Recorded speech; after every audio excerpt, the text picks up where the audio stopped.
الحمد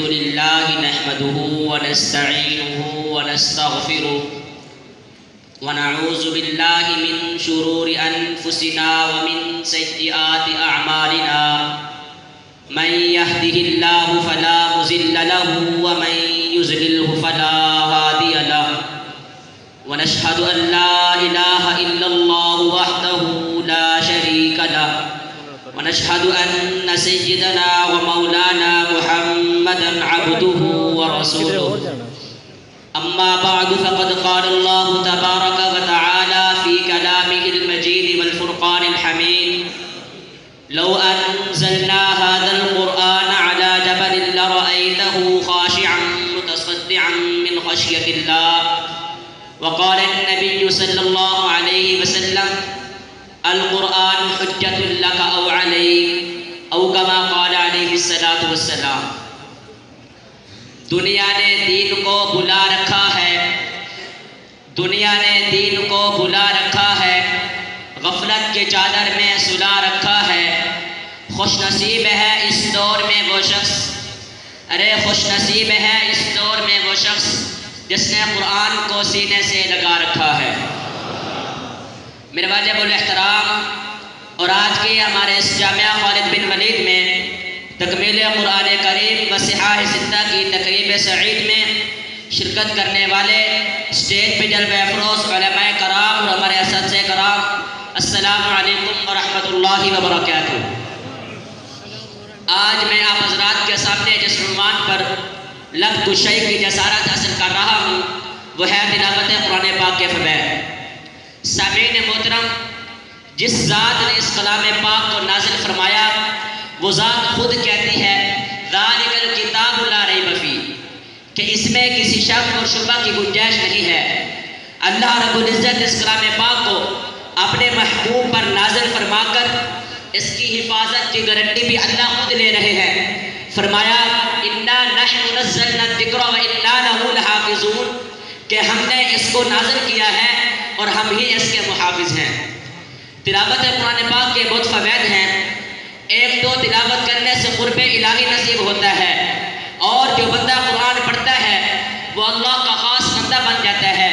نسائی شریف کی روایت ہے ان للہ اہلین من الناس قالوا من هم یا رسول اللہ قال هم اہل القرآن هم اہل اللہ وخاصتہ۔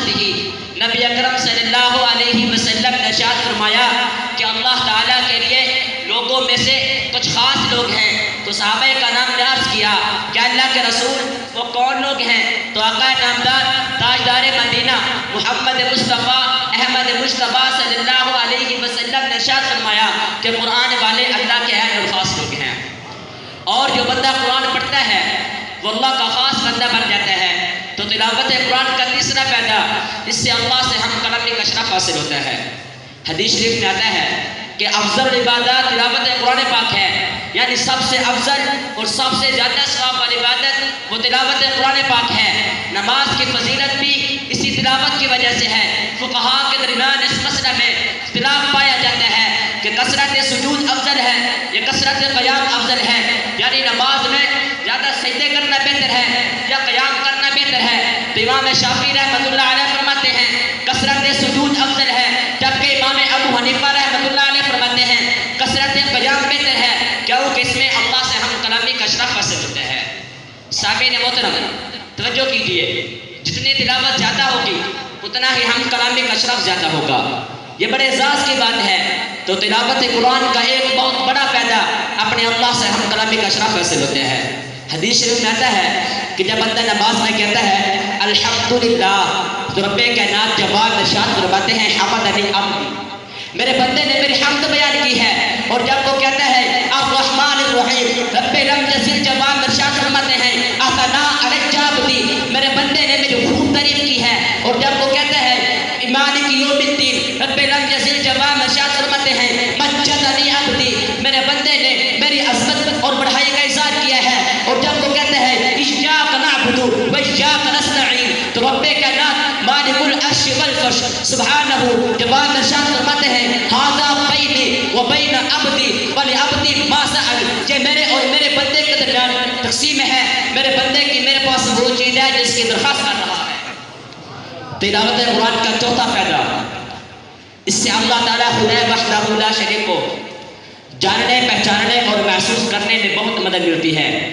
یہ واحد کتاب ہے جو اللہ رب العزت کی واضح طریقے سے پہچان کراتی ہے۔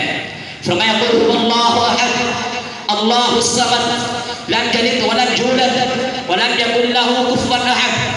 اللہ ایک ہے، وہ بے نیاز ہے، اس کے ساتھ کوئی شریک نہیں، وہ کسی کا باپ نہیں، اس کا کوئی بیٹا نہیں، اس کی کوئی بیٹی نہیں۔ ولم یکن له کفوا احد، اس کے ساتھ ہمسر نہیں۔ اس میں اللہ کی وحدانیت، اس کی خالقیت، ربوبیت پر یقین مضبوط اور مستحکم ہو جاتا ہے۔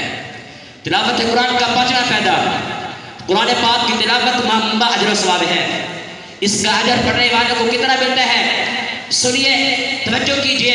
آقا نامدار تاجدار مدینہ محمد مصطفیٰ احمد مجتبیٰ شافی محشر آمنہ کے لال عبداللہ کے نخل جگر عبد المطلب کے پوتے ہاشم کے پڑپوتے محمد بن عبداللہ بن عبد المطلب بن ہاشم بن عبد مناف بن قصی بن کلاب بن مرہ بن کعب بن نبی بن غالب بن فہد بن مالک بن نزل بن کنانہ بن خزیمہ بن مدرکہ بن الیاس بن مزر بن نزار بن معد بن عدنان سرور کائنات فخر دو عالم صلی اللہ علیہ وسلم ارشاد فرماتے ہیں من قرأ حرف من کتاب اللہ فلہ بہ حسنۃ والحسنۃ بعشر امثالها لا اقول حرف الف لام میم حرف بل الف حرف ومیم حرف۔ جو شخص قرآن مجید کا ایک حرف پڑھتے ہیں اس کو اس ایک حرف کے بدلے ایک نیکی ملتی ہے اور ایک نیکی 10 نیکیوں کے برابر ہے۔ ہاں میں یہ نہیں کہتا کہ سارا الف لام میم ایک حرف ہے، نہیں، بلکہ الف ایک حرف، لام ایک حرف،